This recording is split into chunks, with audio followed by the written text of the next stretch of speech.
She walked into that boardroom expecting to pitch her failing business to a ruthless CEO. Instead, she locked eyes with the man who vanished on their wedding night 7 years ago. He's now a billionaire. She's barely surviving, and he just offered her a deal she can't refuse. Before we dive into this incredible story, hit that subscribe button and turn on notifications. You won't believe how this unfolds. And stick around until the very end, because the twist will leave you speechless. Now let's begin. The eviction notice felt like ice in Brielle Hart's hands, even though the summer heat made her small Chicago bakery feel like an oven. 30 days. That's all she had left to save sweet memories. The business she'd built from absolutely nothing 7 years ago. The business that had been her lifeline when she had no one else to turn to. The business that had saved her life when she thought she had nothing left to live for. Her best friend Angela stood beside her, reading the notice over her shoulder. Angela had been there through everything, through the darkest nights and the smallest victories. She was the sister Brielle never had, and right now her face showed the same worry that was tearing through Brielle's chest. "There's still the meeting tomorrow," Angela said quietly, her hand squeezing Brielle's shoulder. "Sterling Global Enterprises. They invest in small businesses exactly like yours. This could be your miracle, Brie." Brielle nodded, but her hands were shaking. She'd sent out dozens of proposals over the past 3 months, ever since she started falling behind on rent. Every bank had turned her down. Every investor had said no. Sweet Memories was profitable, but not enough, not fast enough. And now she was down to her last chance with some faceless corporation that probably received 1,000 pitches just like hers every single week. That night, alone in her tiny apartment above the bakery, Brielle tried to prepare her presentation, but her eyes kept drifting to the silver chain around her neck. At the end of that chain hung a simple gold band, a wedding ring, her wedding ring, the ring she'd worn for exactly 4 hours before everything fell apart. 7 years ago, Brielle had married the love of her life. His name was Dominic, and he'd been everything she'd ever dreamed of. He wasn't rich or powerful. He worked construction, came home with dust on his clothes and paint in his hair. But he had the kindest eyes she'd ever seen, eyes that made her feel safe, protected, loved in a way she'd never experienced before. They'd met at a community center where he volunteered, teaching kids how to build birdhouses and fix broken furniture. Brielle had been volunteering too, running a free cooking class for single mothers. She remembered the exact moment she fell in love with him. A little boy had accidentally knocked over an entire can of paint, and while the child started crying, Dominic just laughed. He knelt down, hugged the boy, and said, "Mistakes are just practice for getting it right next time." Then he looked up at Brielle, and his smile had stolen her breath away. Their romance had been simple and beautiful. Late-night walks, home-cooked dinners in her cramped kitchen, dreams whispered under blankets about the life they'd build together. Dominic had wanted to open a bakery with her. He'd filled notebooks with sketches and plans, surprising her with ideas about how they could serve the community, hire people who needed second chances, create something meaningful together. Their wedding had been small but perfect. Just their closest friends, Angela as her maid of honor, and Dominic's co-worker as his best man. Dominic had cried when he saw her in her simple white dress. He'd held her hands during their vows and promised her forever. "Nothing in this world could keep me from you," he'd whispered. "You're my everything, Brielle, my whole heart." That night, in their modest apartment decorated with flowers and fairy lights, they danced, just the two of them, swaying to music from his phone. Then his phone had rung. The smile had disappeared from his face when he looked at the screen. He'd answered it, stepped into the hallway, and when he came back, something in his eyes had changed. "I have to go out for just an hour," he'd said, kissing her forehead. "I'll be right back, my love, I promise. Nothing could keep me from you." She'd believed him. Why wouldn't she? He'd never lied to her before. But an hour passed, then 2, then 5. Brielle had called his phone over and over. Nothing. She'd contacted his co-worker, his landlord, even called hospitals. No one had seen him. It was like he'd simply vanished into thin air. Days turned into weeks. Weeks into months. Brielle had been 6 weeks pregnant when she finally took a test, hope and heartbreak mixing in her chest. But the universe wasn't done crushing her yet. 2 weeks later, she lost the baby. Alone in a hospital room, no husband to hold her hand, no one to share her grief. That's when she disappeared herself, changed her number, moved to a different neighborhood, packed away every photo, every memory, every piece of him, and she'd poured all her pain into flour and sugar, butter and hope. Sweet Memories wasn't just a bakery, it was proof that she'd survived, that she could build something beautiful from the broken pieces of her heart. But now even that was slipping through her fingers. The next morning, Brielle put on her best blazer, the one she'd bought at a thrift store for moments just like this. She pulled her natural hair back into a professional bun. She looked at herself in the mirror and barely recognized the woman staring back. When had she become so tired? When had the light left her eyes? Sterling Global Enterprises occupied the top 15 floors of one of Chicago's most prestigious downtown towers. Brielle felt small the moment she walked through the gleaming lobby. Everything was marble and glass and money. So much money. The receptionist, perfectly polished in her designer suit, led Brielle to a private elevator that required a key card to access. "Mr. Sterling will see you in the executive boardroom," the woman said with a practiced smile. "Top floor." Brielle's stomach twisted as the elevator climbed. She clutched her presentation folder so tight her knuckles hurt. "Just pitch your business," she told herself. "You've worked too hard to let nerves destroy this chance. Angela's counting on you. Your employees are counting on you. You're counting on you." The elevator doors opened to reveal a stunning reception area with floor-to-ceiling windows overlooking the entire city. Another assistant, this one young and friendly, guided her down a hallway lined with expensive art.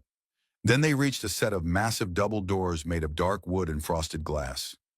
"Good luck," the assistant whispered, and pushed open the doors. The boardroom was enormous. A table that could seat 30 people stretched down the center, polished so perfectly Brielle could see her reflection in it. Windows on 3 sides showed Chicago sprawling below like a kingdom, and at the head of the table, silhouetted against the bright morning light, stood a man in an impeccable charcoal suit. He turned around and Brielle's entire world stopped. Time didn't just slow down, it shattered. 7 years collapsed in an instant, because those eyes, those warm brown eyes that had haunted her dreams and her nightmares, were staring right at her. Older now, more tired, but unmistakable. Dominic. The presentation folder slipped from her hands and hit the floor with a sound that echoed through the massive room. Brielle couldn't breathe, couldn't think, couldn't process what she was seeing. Dominic looked different. His hair was cut short and professional. His suit probably cost more than her entire month's rent. His shoulders seemed broader, his presence more commanding. But his hands, those hands that used to hold her so gently, were shaking. "Everyone out," he said quietly, his voice deeper than she remembered. Rougher, like he'd spent years swallowing words he couldn't say. The 2 executives who'd been sitting at the table exchanged glances but didn't question him. They filed out silently, closing the doors behind them. And then it was just the 2 of them, Brielle and Dominic, or whoever he was now, whatever he'd become. "Hello, Brielle," he said, and the sound of her name in his mouth broke something inside her chest. "You," she whispered, then louder, her voice cracking. You left me, on our wedding night." All the pain she'd buried came flooding back. 7 years of questions, of sleepless nights, of wondering if she'd done something wrong, if she hadn't been enough, if he'd ever really loved her at all. It all erupted in that single moment. "You vanished, no note, no explanation, no goodbye." Her voice was rising now, tears streaming down her face. "Do you have any idea what you did to me? I thought you were dead, Dominic. I thought you were lying in a ditch somewhere. I called every hospital in the state." "I know," he said, and his own eyes were wet. "Brielle, I know. Please, let me explain." "Explain? It's been 7 years. What could you possibly say that would make any of this okay?" Dominic moved toward her slowly, like she was a wounded animal that might bolt. He pulled out a chair, gestured for her to sit. When she didn't move, he sat down himself and buried his face in his hands. "That phone call on our wedding night," he began, his voice muffled. "It was from a lawyer. My father had died." Brielle's anger flickered with confusion. "You told me your father abandoned you when you were 8. that you never heard from him again. That's true. He left my mother and me with nothing. Never sent a dollar, never called. I grew up hating him. Dominic looked up, and the pain in his eyes was so raw it hurt to see. But he'd been building a business empire the whole time. Sterling Global Enterprises. Billions of dollars, Brielle. And when he died, he left it all to me. Then why? Because he was cruel even in death, Dominic said bitterly. His will had conditions. I had to cut all contact with everyone from my old life for 5 years. Couldn't call, couldn't write, couldn't send a single message. If I broke those rules, I'd lose everything, and it would all go to his business partners who'd probably destroy the company and put thousands of people out of work. Brielle felt like the floor was tilting. So you just left me? I thought I was doing the right thing. His voice broke. I thought 5 years of suffering to secure our future forever. 5 years and then I could give you everything. We could open your dream bakery, start a family, never worry about money again. I convinced myself it was worth it. You didn't even tell me, Brielle whispered. The lawyers said any communication would void the will. I was 25 and stupid, and I thought I was being noble. He stood up, moved to the window, his shoulders tight. The worst 5 years of my life, Brielle. Every single day felt like dying. And when it was finally over, when I could finally come find you, you were gone. What? I went to our apartment, new tenants. I called your phone, disconnected. I tracked down Angela, but she wouldn't tell me where you were. Said you'd disappeared and she'd promised not to reveal your location. Dominic turned back to her, and she'd never seen anyone look so broken. I've had private investigators searching for 2 years. You changed your name for your business license, moved to a different neighborhood.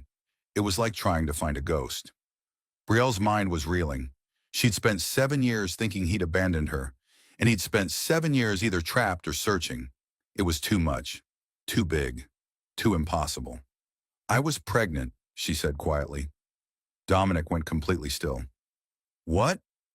6 weeks after you left, I found out I was pregnant. She watched his face drain of color. I lost the baby at 8 weeks, alone in a hospital room, Dominic, completely alone. He made a sound like he'd been physically struck. He took a step toward her, reaching out, but she stepped back. Don't, she said. You don't get to comfort me, not after this. Brielle, I'm so sorry. His voice shattered. If I could go back and change everything, I would. I'd burn every dollar to have made a different choice. They stood there in that enormous boardroom, 7 years of pain and loss hanging between them like a wall. Finally, Dominic moved to the table and slid a folder toward her. This is an investment contract for your bakery, he said formally, as if they were strangers. Full funding to cover all debts and 6 months operating expenses. 0 interest. You maintain complete ownership. No strings attached. Brielle stared at the folder like it might bite her. Why would you do this? Dominic opened a drawer and pulled out a worn spiral notebook. He placed it gently on the table between them. Do you remember our honeymoon? 2 days at that little bed and breakfast, an hour outside the city? She remembered. Of course she remembered. It had been perfect. I spent the whole time writing out a business plan for your bakery. Our bakery? He opened the notebook, and Brielle's breath caught. There in his handwriting were sketches of a storefront, menu ideas, a name written at the top of every page. Sweet memories. You kept this, she whispered, for 7 years. I kept everything, every photo, every note you ever wrote me, every dream we shared. His hand touched the notebook like it was sacred. This was supposed to be my surprise for you. I still have the business plan memorized, Brielle. You wanted exposed brick walls and Edison bulbs, mismatched vintage chairs, a case for custom cakes in the window. You wanted to hire single mothers and people who needed second chances. You wanted to name your signature cupcake after your grandmother. Tears were streaming down her face now. He remembered. After everything, he'd remembered every single detail. So yes, he continued, I'll save your bakery, because it was supposed to be mine to help build in the first place. Brielle's pride screamed at her to refuse, to walk out of this building and never look back. But she thought about Angela, about the 3 other women who worked for her, about the neighborhood kids who came in after school for free cookies, about the life she'd built that was about to crumble. "If you want to help me," she said slowly, her voice shaking but steady, "then do it the right way. Work for it." Dominic looked up sharply. "You have 3 months," she continued. "I'll accept your investment, but you have to be present. Come to the bakery. Roll up your sleeves. Show me who you really are now. Show me if the man I married is still somewhere inside this billionaire version of you." "I'll be there tomorrow," he said immediately. 6 a.m. We start baking at 6. "I'll be there at 5:30. Brielle picked up the contract with shaking hands. She wanted to hate him. Part of her did hate him, but another part, in that stubborn piece of her heart that had never stopped loving him despite everything, wanted to believe his story, wanted to believe that maybe somehow they could find their way back to each other. "3 months, Dominic," she said. "Don't disappear on me again." "Never," he whispered. "I swear on everything I am. Never again." She left that boardroom with more questions than answers, with pain and hope tangled so tightly in her chest she couldn't tell them apart. Behind her, Dominic stood at the window of his empire, watching her go, his hand pressed against the glass like he could reach through it and pull her back. The next morning, at 5:30 exactly, there was a knock on the bakery's back door. Brielle opened it to find Dominic standing there in jeans and a plain t-shirt, looking more like the man she'd married than the CEO she'd seen yesterday. "Put me to work," he said simply. And so began the strangest 3 months of Brielle's life. Every morning, Dominic showed up before dawn. He mopped floors and washed dishes. He learned to pipe frosting and fold boxes.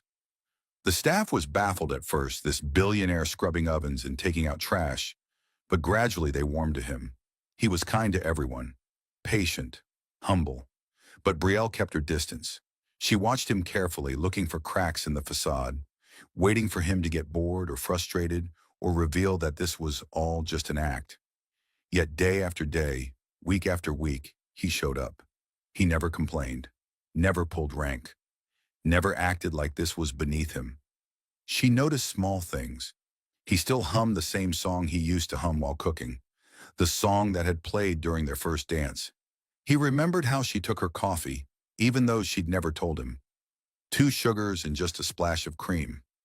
When a customer snapped at her one particularly hard day, she caught him clenching his fists, that protective instinct she remembered so well flashing in his eyes.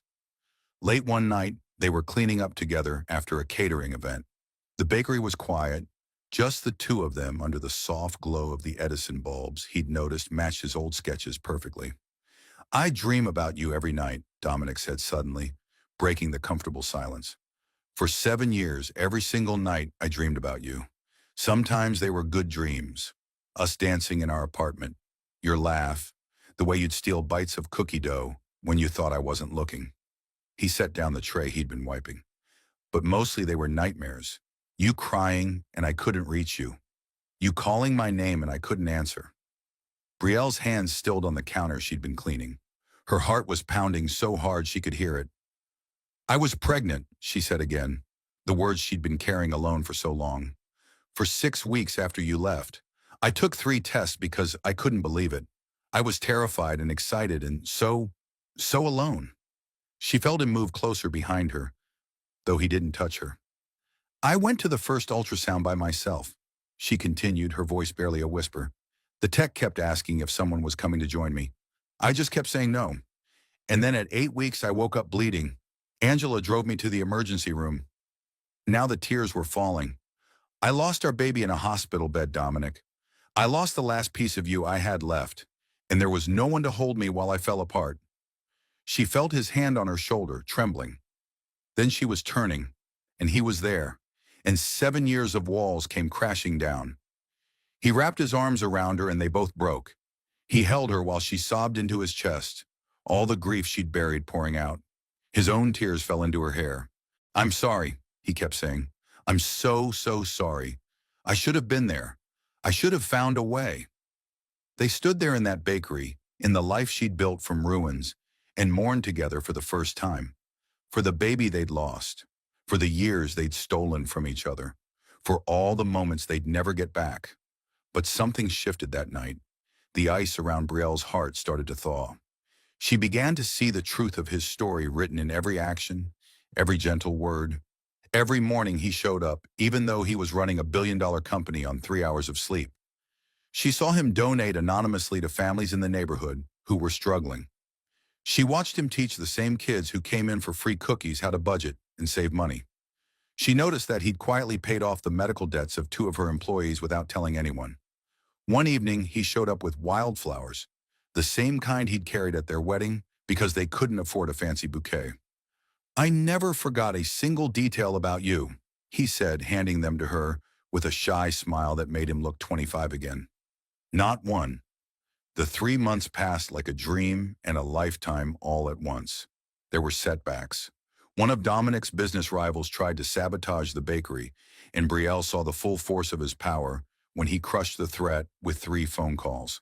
It scared her, in that level of influence. They'd fought about it. "Is this who you are now?" she demanded.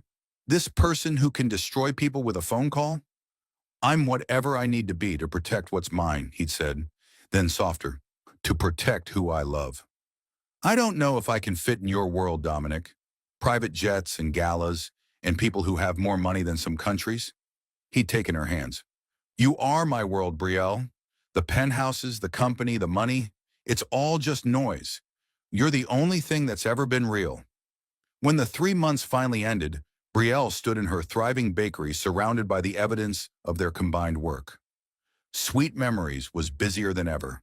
Her debts were paid. Her employees had raises. The neighborhood kids had a safe space. Everything she dreamed of was coming true. Dominic arrived in the evening, after the last customer had left. He looked nervous, more nervous than she'd ever seen him, even more than on their wedding day. "Our deal is done," he said quietly. "I'll sign over all the investment paperwork to you, no strings attached. And if you want, I'll leave.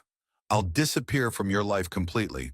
But this time it'll be because you asked me to, not because I abandoned you." Brielle looked at him, really looked at him. At the man who'd spent 5 years in exile thinking he was securing their future. At the man who'd spent 2 years searching for her. At the man who'd shown up every morning for 3 months to prove he still knew how to work with his hands and his heart. At the man who'd remembered that she liked wildflowers and 2 sugars in her coffee. She reached up and unclasped the silver chain from around her neck. The wedding ring he'd put on her finger 7 years ago slipped into her palm. She'd worn it over her heart every single day, even when she hated him, even when she thought she'd moved on, even when it hurt too much to look at. "I don't want you to disappear," she said, and watched his eyes fill with hope and fear. "I want you to stay, not as an investor, not as a billionaire."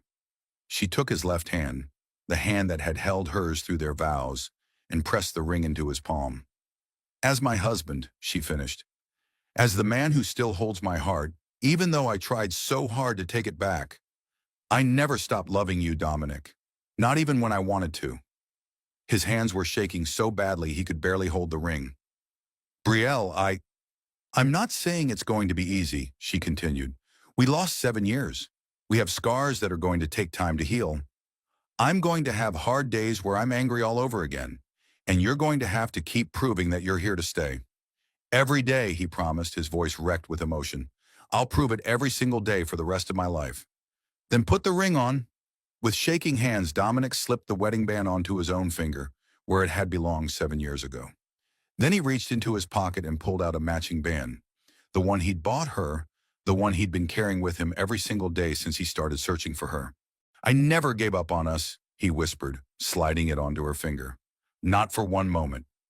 She rose on her toes and kissed him, tasting salt from both their tears, feeling 7 years of longing and pain and love crash together in that single moment. His arms wrapped around her waist, pulling her close, and she felt him shake with silent sobs against her neck. "I've got you," she whispered, the same words he'd said to her 1,000 times before. "I've got you now." 6 months later, Sweet Memories was thriving beyond anything Brielle had imagined.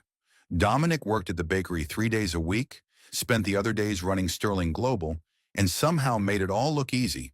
They'd moved into a beautiful brownstone together, but Brielle had insisted on keeping her apartment above the bakery for the days when she worked late.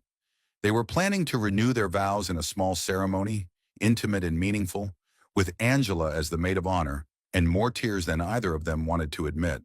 But Brielle's favorite moments weren't the big ones. They were the quiet evenings when Dominic would come home from a day of board meetings and immediately change into jeans so he could help her test new recipes. The mornings when she'd wake up and still couldn't quite believe he was there beside her. The way he'd hold her hand in public, proudly, like she was the greatest treasure in the world and he wanted everyone to know. One evening, as they slow danced in the empty bakery to music from his phone, the same way they danced on their wedding night 7 years ago, Brielle rested her head against his chest and listened to his heartbeat. 7 years, she murmured. We lost 7 years. No, Dominic said, his arms tightening around her. We didn't lose them. They made us who we are. They taught us what we have is worth fighting for. He pulled back just enough to look into her eyes. And now we have forever. She smiled, really smiled, the kind of smile that came from deep in her soul.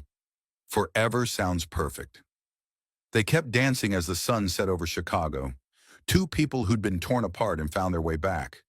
Who'd learned that love isn't just about the easy moments, but about choosing each other even when it's hard. About forgiveness and second chances and believing that some things are worth waiting for. 7 years lost, but forever gained. And in that little bakery called Sweet Memories, surrounded by the life they were building together, that forever was just beginning. What would you do if the love of your life vanished without a trace? Could you forgive after 7 years of silence? Drop your thoughts in the comments. I read every single one. If this story touched your heart, smash that like button and share it with someone who believes in second chances. Subscribe for more incredible stories that prove love can survive anything. Thanks for watching, and remember, sometimes the greatest love stories are the ones that refuse to end.